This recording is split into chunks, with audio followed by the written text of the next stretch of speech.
તો જય હિન્દ, જય ગુજરાત, જય ભારત.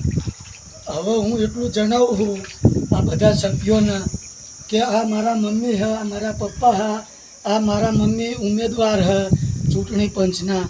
તો અમે ફોર્મ ભરવા ગયેલા અને અમને ખોટા બધા પુરાવા કરેલ અને અમને તલાટી સાહેબ બધા હળવા કાગળિયા કરાવી, થોડા ધક્કા કરાવી અમને મામલતદાર ઓફિસમાં મોકલેલા. અને અહીંયા એમના કાર્યકર્તાએ ચાપા ચપ્પી મારી ધક્કાધક્કી કરી મારા મમ્મી પપ્પાના બહાર કાઢેલા.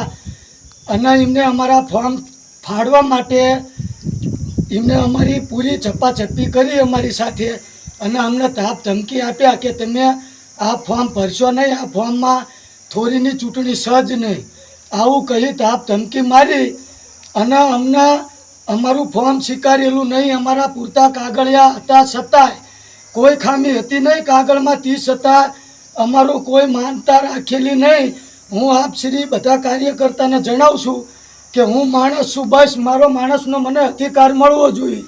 અને આ મારા મમ્મી હે એ એમની મરજીથી ઊભા રહેલા છે અને અમારે ચૂંટણી લડવાની છે. અમે ભલા હારી જઈએ પણ અમારું ફોર્મ ભરાવવું જોઈએ, અમને અમારો હક માણસનો અમને મળવો જોઈએ. બસ જય હિન્દ, જય ગુજરાત, જય હિન્દ, જય ભારત. હવે હું તમને જણાવું છું કે મારા મમ્મી પપ્પા ફોર્મ ભરવા ગયેલા 11:20 અહીંયા હાજર થયેલા, તે છતાં તલાટી સાહેબ અલગ અલગ કાગળ બનાવી અમને મામલતદાર ઓફિસમાં મોકલેલા. ફોર્મ સ્વીકારવાની ઓફિસ અહીંયા જોડે હતી, તે છતાં મામલતદાર ઓફિસમાં અમને તલાટી સાહેબ મોકલે આપેલા. અહીંયા એમનો કોઈ બી કાર્યકર્તા હતો એ અમારા ફોર્મને ફાડી નાખવાની કોશિશ કરેલી.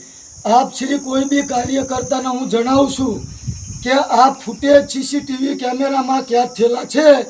હું તમને વિનંતી કરું છું કે આ બધું મને મારો હક કોનો વાંક છે કોનો નહીં આ બધું ચાક કરવામાં આવે એ મારી વિનંતી છે આપ સૌને.